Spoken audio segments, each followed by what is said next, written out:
ചെന്നൈയിലൂടെയുള്ള സഞ്ചാരത്തിനിടയിൽ മറീന ബീച്ചിൽ എത്തിയിരിക്കുകയാണ് ഞാൻ. നേരം 8 മണി കഴിഞ്ഞിരിക്കുന്നു. പക്ഷേ ബീച്ചിലും പരിസരത്തുമെല്ലാം നല്ല ആൾത്തിരക്കുണ്ട്. നടന്ന് അണ്ണാദുരയെയും എം കരുണാനിധിയെയും സംസ്കരിച്ചിരിക്കുന്ന സ്ഥലത്തേക്കെത്തി. സ്മൃതി മണ്ഡപങ്ങളുടെ പടിപ്പുര കടന്ന് കയറി ചെല്ലുമ്പോൾ 2 ആനക്കൊമ്പുകൾ നാട്ടി നിർത്തിയതുപോലെ ഒരു നിർമ്മിതി കാണാം. ഇത് പണ്ടുമുതൽ, അതായത് അണ്ണാദുരൈയുടെ സ്മാരകം ഇവിടെ നിർമ്മിച്ചപ്പോൾ മുതലുള്ളതാണ്. പക്ഷേ കരുണാനിധിയുടെ മരണശേഷം ഈ പ്രദേശമൊന്നാകെ അടുത്ത കാലത്ത് ഒന്ന് നവീകരിച്ചെടുത്തിരുന്നു. അണ്ണാ മെമ്മോറിയൽ എന്നാണ് ഈ മെമ്മോറിയൽ കോംപ്ലക്സ് പൊതുവെ അറിയപ്പെടുന്നത്. ഉദ്യാനങ്ങളും മണ്ഡപങ്ങളുമെല്ലാം രാത്രിയിൽ അതിമനോഹരമായി ലൈറ്റപ്പ് ചെയ്തിട്ടിരിക്കുന്നു. തമിഴ് ജനതയുടെ ഏറ്റവും വലിയ നേതാവായിരുന്നു CN അണ്ണാദുരൈ. തമിഴ് ഭാഷയോടും തമിഴ്നാടിനോടുമുള്ള അഭിമാനബോധം തമിഴരിൽ ആളിക്കത്തിച്ചയാൾ.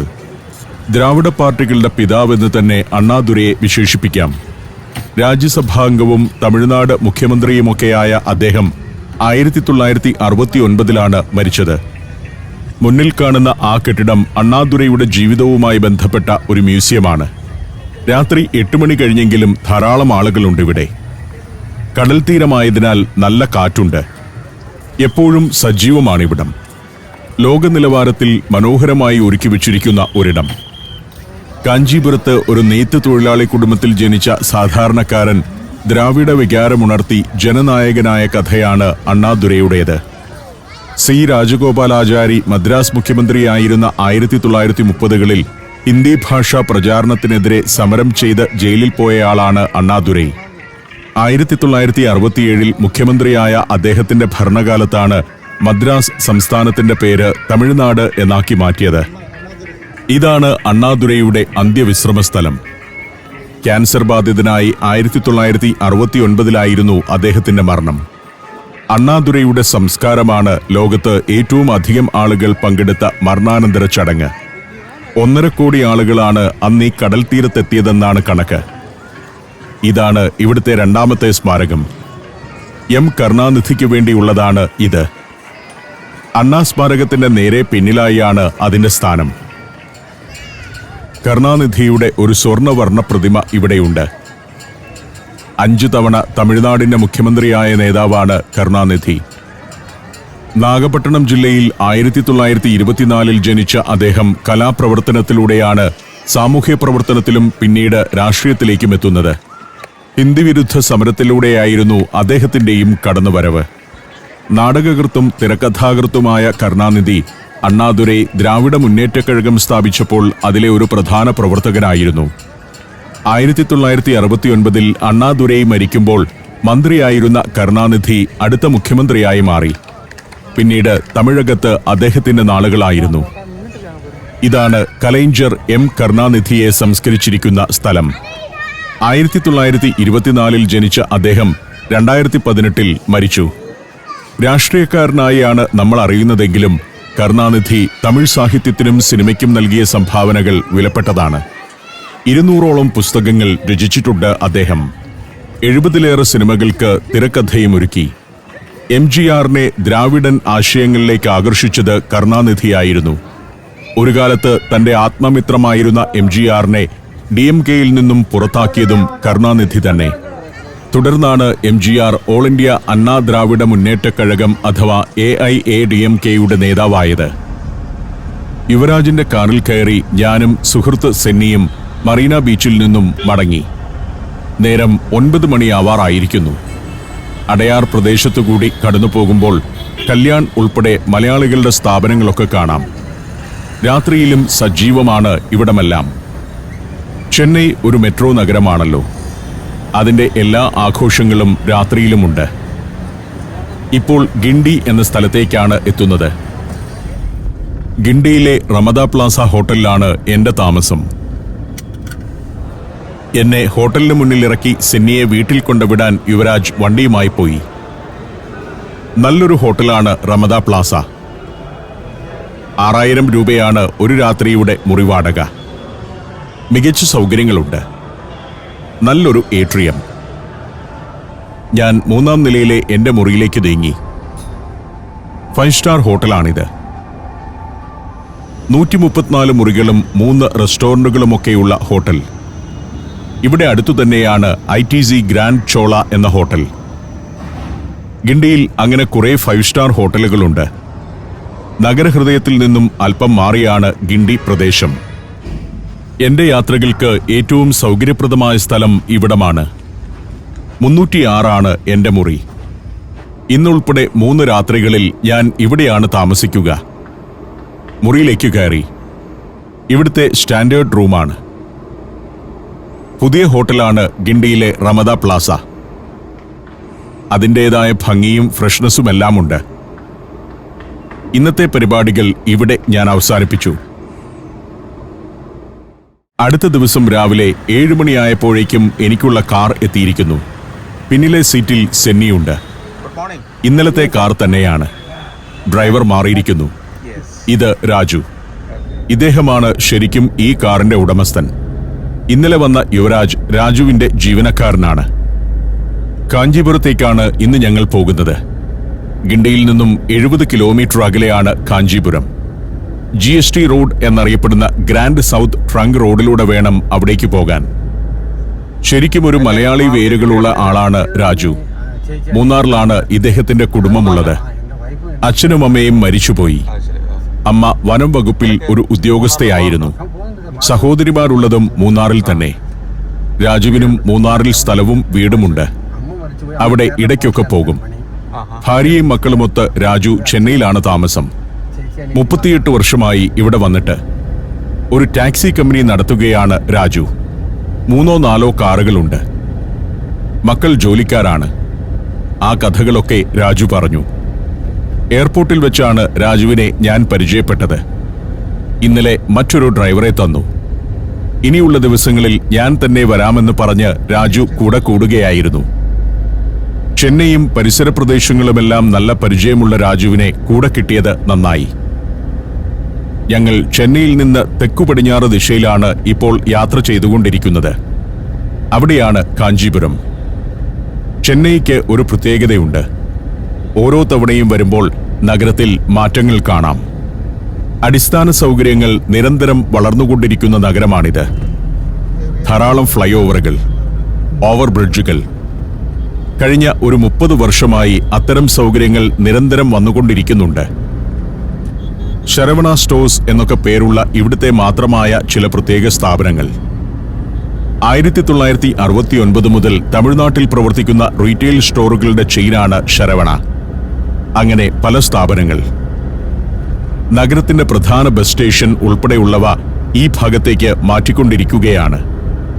കേരളത്തിൽ നിന്നുൾപ്പെടെയുള്ള ബസ്സുകൾ വരുന്ന സ്റ്റേഷനാണത്. ഇപ്പോൾ ഞങ്ങൾ ന്യൂ പെരിങ്ങളത്തൂർ എന്ന സ്ഥലത്തേക്ക് എത്തിയിരിക്കുന്നു. ഇവിടെയാണ് സദർലാൻഡ്, ആക്സഞ്ചർ തുടങ്ങിയ പല IT കമ്പനികളുടെയും പ്രധാന ഓഫീസുകളുള്ളത്. അവിടെയൊക്കെ ജോലി ചെയ്യുന്ന പ്രൊഫഷണലുകൾ വസിക്കുന്ന അപ്പാർട്ട്മെന്റുകൾ, നിരവധി നിലയുള്ള ഓഫീസ് കോംപ്ലക്സുകൾ. ചെന്നൈയുടെ പല ഭാഗങ്ങളും ഇപ്പോൾ IT കോറിഡോറുകളായി രൂപപ്പെട്ടിട്ടുണ്ട്. ശ്രീറാം പ്രോപ്പർട്ടീസ് വികസിപ്പിച്ച ശ്രീറാം ദ ഗേറ്റ്വേ എന്ന ടെക് പാർക്കിന്റെ ഭാഗമാണ് ഇവിടമെല്ലാം. ആക്സഞ്ചർ കമ്പനിയുടെ ഓഫീസാണിത്. സ്പെഷ്യൽ എക്കണോമിക് സോണാണ് ദ ഗേറ്റ്വേ. 58 ഏക്കറിൽ വ്യാപിച്ചു കിടക്കുന്ന IT പാർക്കാണത്.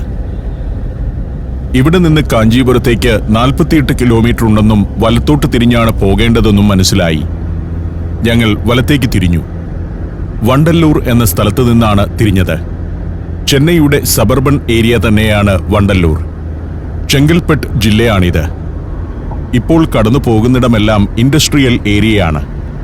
ഒറഗാഡം ഇൻഡസ്ട്രിയൽ കോറിഡോർ എന്നാണ് ഇവിടം അറിയപ്പെടുന്നത് തന്നെ. സൗത്ത് ഏഷ്യയിലെ ഏറ്റവും വലിയ ഓട്ടോമൊബൈൽ ഹബ് എന്ന ഒരു വിശേഷണവും ഒറഗാഡത്തിനുണ്ട്. Apollo Tyres, Yamaha Motor, Nissan, Royal Enfield, Delphi TVS എന്നിവയുടെയെല്ലാം വമ്പൻ ഫാക്ടറികൾ ഇവിടെയുണ്ട്. Asian Paints, Bosch India, Nokia, Siemens തുടങ്ങിയ പ്രമുഖ കമ്പനികളുടെ ഉൽപ്പന്ന നിർമ്മാണ കേന്ദ്രങ്ങൾ വേറെ. അങ്ങനെ നിരവധി സ്ഥാപനങ്ങൾ. പല പല ഓട്ടോമൊബൈൽ കമ്പനികൾ ഇവിടെ കേന്ദ്രീകരിച്ചിരിക്കുന്നതിനാൽ ഡിട്രോയിറ്റ് ഓഫ് ഇന്ത്യ എന്നൊരു വിശേഷണം തന്നെയുണ്ട് ഒറഗാഡം ഇൻഡസ്ട്രിയൽ കോറിഡോറിന്. അമേരിക്കയിൽ വാഹന കമ്പനികളുടെ നഗരമാണല്ലോ Detroit. Morocco, North Macedonia, Kazakhstan, Zambia, Zimbabwe. Sancharam pendrive volume number 21. അപൂർവ ദൃശ്യയാത്രാ വിവരണ ശേഖരം ഉടൻ സ്വന്തമാക്കാൻ സഞ്ചാരം എന്ന് SMS ചെയ്യൂ. ഫോൺ 9995444222. ഞങ്ങൾ വലജാബാദ് എന്ന സ്ഥലത്തെത്തി.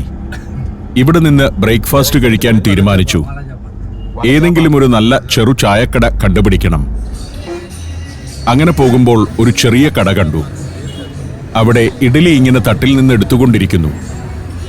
അവിടേക്ക് ഇറങ്ങിച്ചെന്നു. നല്ല ചൂടുള്ള ഇഡലി. വലിയൊരു ഇഡലിത്തട്ടിൽ നിന്ന് കടക്കാരി ആസ്വദിച്ച് അതങ്ങനെ എടുത്തുകൊണ്ടിരിക്കുകയാണ്. അത് കണ്ടു നിൽക്കാൻ തന്നെ രസമാണ്. തമിഴ്നാട്ടിൽ വന്നാൽ ഇഡലിയും സാമ്പാറും കഴിക്കണം. ചെന്നൈയിൽ വന്നാൽ പ്രത്യേകിച്ചും. ഇഡലിയും സാമ്പാറുമാണ് ഇവിടുത്തെ ബ്രേക്ക്ഫാസ്റ്റിന്റെ ഏറ്റവും നല്ല വിഭവം. നല്ല ചൂടുവടയും ഉണ്ടാക്കി വെച്ചിട്ടുണ്ട്. കടക്കാരന് എന്റെ ക്യാമറ കണ്ടതോടെ വലിയ സന്തോഷമായി. കടയിലെ എല്ലാവരെയും പരിചയപ്പെടുത്തി. ഇഡലി പാഴ്സലായും നല്ല തോതിൽ കച്ചവടം നടക്കുന്നുണ്ട് ഇവിടെ. ആദ്യം പത്രക്കടലാസ്, അതിനു മുകളിൽ ഓയിൽ പേപ്പർ, അതിനു മീതെ വാഴയില ചീന്തിട്ട് ഇഡ്ഡലി എണ്ണി വെക്കുന്നു. വഴിയെ പോകുന്നവരൊക്കെ വന്ന് ഇഡലി വാങ്ങിച്ചുകൊണ്ട് പോകുന്നു. സമയം രാവിലെ 9:30 ആയിട്ടുണ്ട്. ധാരാളം ആളുകൾ കടയിൽ ഇരുന്ന് കഴിക്കുന്നു. ഇവിടുത്തെ ഇഡലി സ്പെഷ്യലാണെന്ന് ഇരുന്ന് കഴിക്കുന്നവരും പറഞ്ഞു. ഞങ്ങളും ഇവിടുത്തെ ഇഡലി തന്നെ കഴിക്കാൻ തീരുമാനിച്ചു. നല്ല ചട്നിയും സാമ്പാറും കൂട്ടിയുള്ള അടി. നല്ല സോഫ്റ്റ് ഇഡലി. വട 2 വെച്ചു. സെന്നിക്ക് വട 1 മതി. പിന്നെ 2 ഇഡലി. അതൊരു പാത്രത്തിൽ ഇലക്കീറിന്മേൽ വെച്ചുകൊടുത്തു. ലളിതമായ പ്രഭാത ഭക്ഷണം. രാജുവും വന്നു. ചട്നിയും സാമ്പാറുമൊക്കെ വേറൊരിടത്ത് വച്ചിരിക്കുകയാണ്. അത് ആവശ്യാനുസരണം എടുക്കാം. ഇരുന്ന് കഴിക്കാനുള്ള ഫെസിലിറ്റിയൊന്നും അധികമില്ല. ഈ വിധം ഭക്ഷണം ഉണ്ടാക്കുന്നിടത്ത് അടിസ്ഥാന സൗകര്യങ്ങൾ പൊതുവെ കുറവായിരിക്കുമല്ലോ. നല്ല അടിസ്ഥാന സൗകര്യമുള്ളിടത്താകട്ടെ രുചിയുള്ള ഭക്ഷണവും കാണില്ല. ഷൂട്ട് ചെയ്യുന്നതിനിടയ്ക്ക് എനിക്കും വടയെടുത്തു. ചൂടുവടയാണ്. 2 ഇഡലിയും കൂടി വെച്ചോളാൻ പറഞ്ഞു. ഇവിടെ വട ചുട്ടുകൊണ്ടേയിരിക്കുകയാണ്. കടയുടെ ഒരു ഭാഗത്ത് ഇഡലി ഉണ്ടാക്കുമ്പോൾ വേറൊരു ഭാഗത്ത് ഇങ്ങനെ വട ഉണ്ടാക്കിക്കൊണ്ടിരിക്കുന്നു. ഉഴുന്നുവടയാണ്. ഞാൻ വട കഴിച്ചു. അസാധ്യ രുചിയാണ്.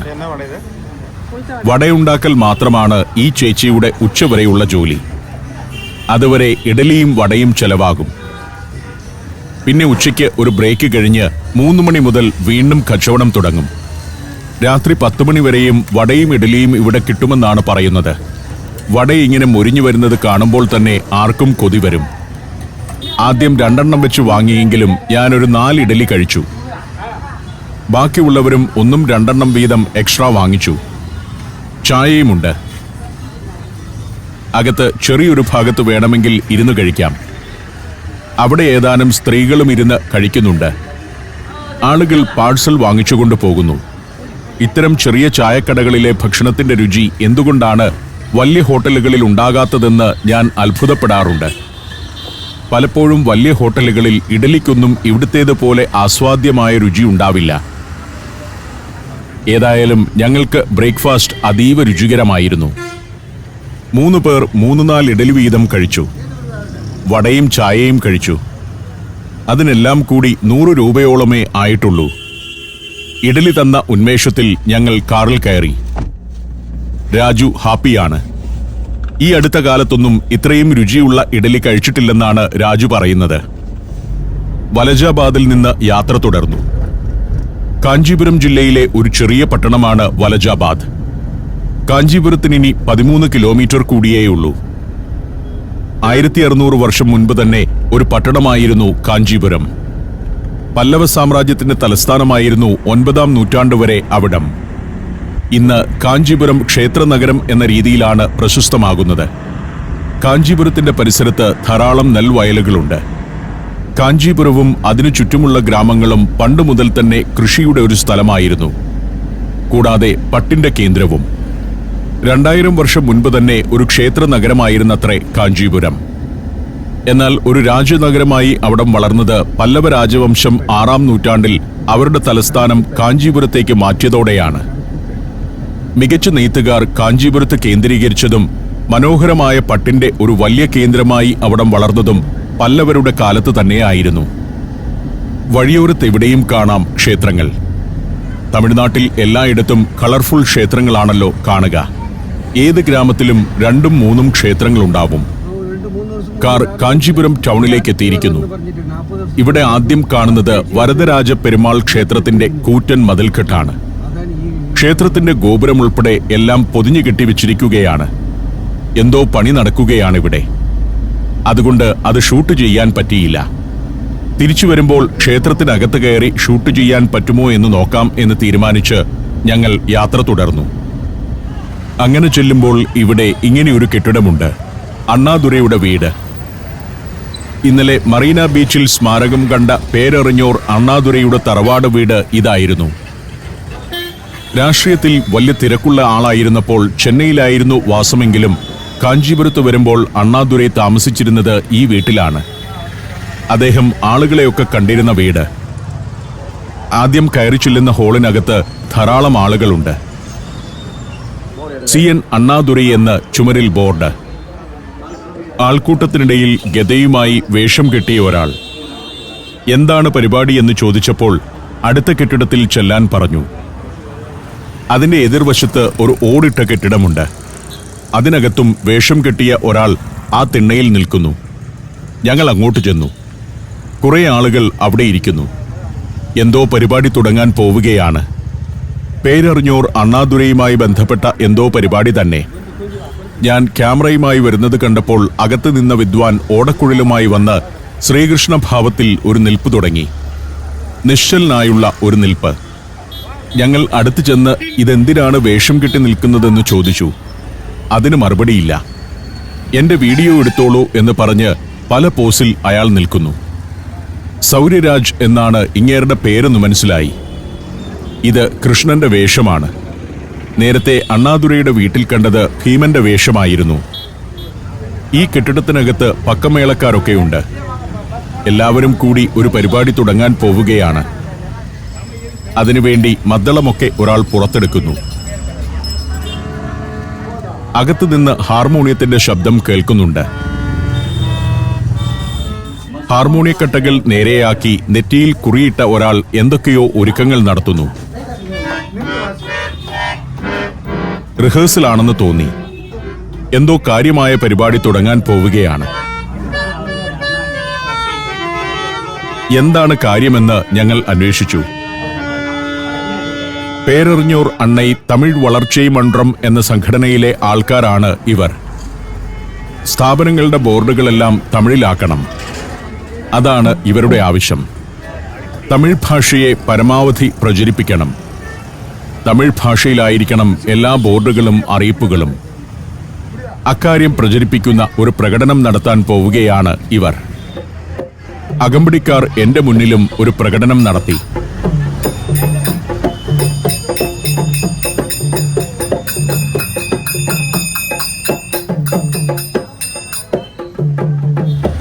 കൃഷ്ണന്റെയും ഭീമന്റെയും ഒക്കെ ഈ വേഷധാരികൾ ബാനറും അകമ്പടിക്കാരും പക്കമേളക്കാരുമൊക്കെയായി എല്ലാ കടയുടെയും മുന്നിൽ പോയി അവരെ ഉദ്ബോധിപ്പിക്കും. ബോർഡെല്ലാം തമിഴിൽ വേണമെന്ന്. അങ്ങനെ കാഞ്ചീപുരത്തെ എല്ലാ കടകളുടെയും മുന്നിൽ പോയി പ്രകടനം നടത്താനുള്ള പരിപാടിയാണിത്. അത് കഴിഞ്ഞ കുറേ ദിവസങ്ങളായി നടക്കുകയാണ്. പേരറിഞ്ഞോർ അണ്ണൈ തമിഴ് വളർച്ചൈ മണ്ഡലം എന്ന സംഘടനയുടെ പേരിലാണിതെന്നും പരിപാടി തുടങ്ങാൻ പോവുകയാണെന്നും കൃഷ്ണൻ പറഞ്ഞു തന്നു. പരിപാടി തുടങ്ങാൻ ഇനിയും നേരമെടുക്കുമെന്നതിനാൽ ഞങ്ങൾ അവിടെ നിന്ന് യാത്ര തുടർന്നു. ക്ഷേത്രങ്ങളുടെ നഗരമാണ് കാഞ്ചീപുരം. നൂറുകണക്കിന് ക്ഷേത്രങ്ങളാണ് ഇവിടെയുള്ളത്. അതിൽ അടുത്ത പ്രധാന ക്ഷേത്രത്തിലേക്ക് എത്തുകയാണ്. ഏകാംബരേശ്വർ ക്ഷേത്രം. അതിനു മുന്നിൽ കാർ നിർത്തി ഞങ്ങൾ ഇറങ്ങി നടന്നു. ക്ഷേത്രത്തിന് മുന്നിൽ ഒരു കൽമണ്ഡപം. അതിനു പിന്നിൽ ക്ഷേത്രഗോപുരം.